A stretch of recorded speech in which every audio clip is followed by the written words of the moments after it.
কাছে আছে? আল্লাহর কাছে আছে। যদি কোনো ব্যক্তি 4 রাকাত নামাজে প্রথম বৈঠক না করে দাঁড়িয়ে যায়, সেক্ষেত্রে করণীয় কি? 4 রাকাত নামাজের প্রথম বৈঠক অর্থাৎ দ্বিতীয় রাকাতের বৈঠকটা না করে কেউ ভুলে দাঁড়ায় গেল, এরকম যদি করে ফরজ নামাজে, তাহলে শেষে সেজদায়ে সাহু দিলেই হয়ে যাবে। যদি দাঁড়ায় গেছে তাহলে এখন আর উল্টা বসার দরকার আর নাই। আর যদি পুরোপুরি দাঁড়ায় নাই, মাত্র সেজদা থেকে ডাইরেক্ট উঠতে নিয়েছে, এর মধ্যে তার মনে পড়ে গেছে এখনো পুরোপুরি দাঁড়ায় নাই, বরং বসার দিকেই বেশি আছে, আধা আধি আছে, তাহলে সেই অবস্থায় বসে যাবে আর শেষে সেজদায়ে সাহু দিয়ে দিবে, তাতে তার নামাজ হয়ে যাবে।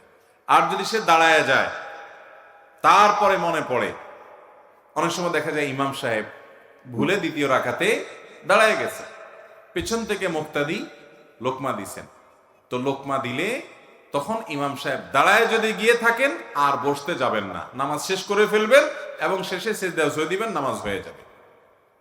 কথা কি বুঝাতে পারছি? এবং যদি বসার দিকে বেশি ঝোঁকা থাকে, ইমাম সাহেব এখনো পুরো উঠে নাই, বরং শরীরের ঝোঁক বেশি বসার দিকে আছে, ওই অবস্থায় কোনো মুক্তাদি লোকমা দিছে, তাহলে সাথে সাথে তিনি বসে যাবেন আর দাঁড়াবেন না। এরপরও যদি ভুলে দাঁড়ায় যায় তাহলে আর ব্যাক করবেন না, কারণ দ্বিতীয় রাকাতের বৈঠকটা ওয়াজিব আর শেষ বৈঠকটা ফরজ।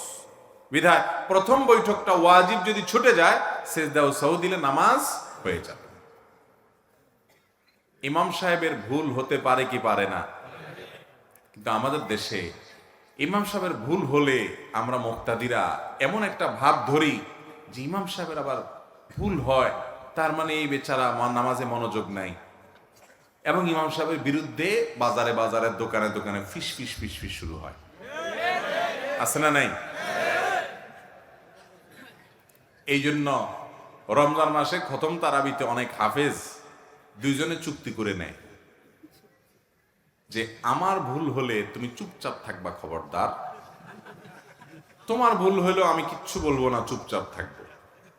এই মুক্তাদিগুলো যেহেতু বেয়াড়া, এগুলো যদি কিচ্ছু বুঝে না, ভুল হলেই শুধু চিল্লাচিল্লি শুরু করে, হ্যাঁ হাফেজ সাহেব ভুল হয়েছে, হাফেজ সাহেব ভালো না। এই জন্য আমরা এমন ভাবে তারাবি পড়বো যেটা টেরি পাবে না ভুলভাল কি হচ্ছে না হচ্ছে।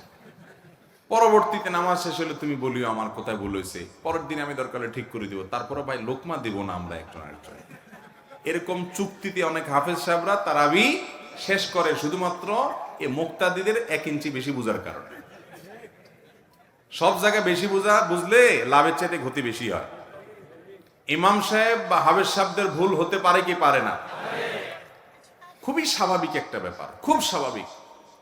আরে আপনার ইমাম সাহেব তো পরের কথা, কাবার ইমাম, মসজিদে নববীর ইমামদের প্রায় সময় ভুল হয়। শুধু ভুল হয় না, এমন এমন ভুল হয় যে একবার তো আমার মনে আছে মসজিদুল হারামের কোন এক ইমাম, একটা ভুল হচ্ছে, পিছন থেকে আরেক ইমাম উনি লোকমা দিচ্ছেন, নরমাল 5 ওয়াক্ত নামাজেই, মাগরিবে বা এশা বা ফজর এরকম কোন একটা নামাজে কেরাতে ভুল হচ্ছে, পিছন থেকে লোকমা দিচ্ছেন, উনি লোকমা দিচ্ছেন কিন্তু ইমাম সাহেব ধরতে পারতেছেন না, তারপরও তিনি আবারও চেষ্টা করতেছেন, আবার পিছন থেকে লোকমা দিচ্ছেন, ধরতে পারতেছেন না, কয়েক দফা এভাবে হয়েছে, তারপরে তিনি ধরতে পারছেন, এরপর তিনি নামাজ শেষ করে চলে গেছেন।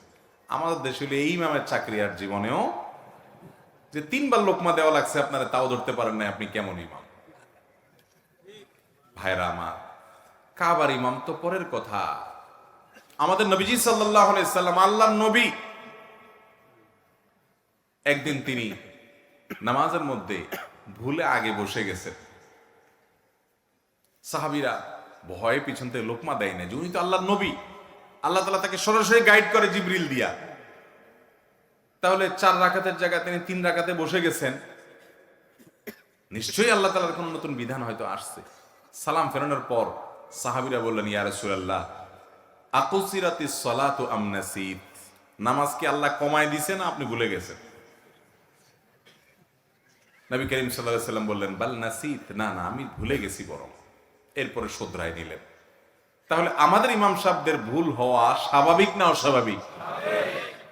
আমাদের দেশে মানুষের টেন্ডেন্সি হলো নিজে যত রকমের টাউট বাটপারগিরি সব করবে আর আশা করে হুজুরটা হবে আস্ত একটা ফেরেশতা।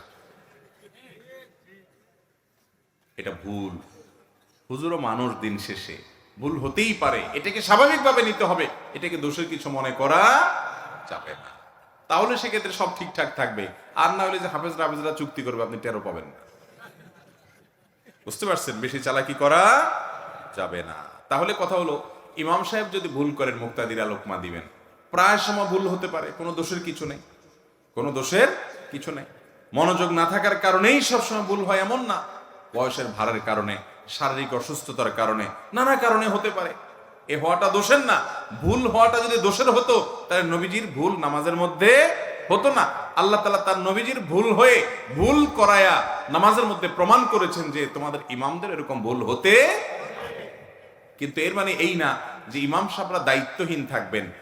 ইমাম সাহেব মুক্তাদিদের নেতৃত্ব দিচ্ছেন, তার নামাজের সবচেয়ে মনোযোগ থাকতে হবে, ধীরস্থিরতা থাকতে হবে, সুন্দর থাকতে হবে। ইমাম সাহেবকে সেই রকম ইমাম দেখে দেখে নিয়োগ দিতে হবে কর্তৃপক্ষ। কিন্তু ভুল হয়ে গেলে এটা নিয়ে এত হইচই করার কিচ্ছু নাই, খুবই স্বাভাবিক, খুবই স্বাভাবিক।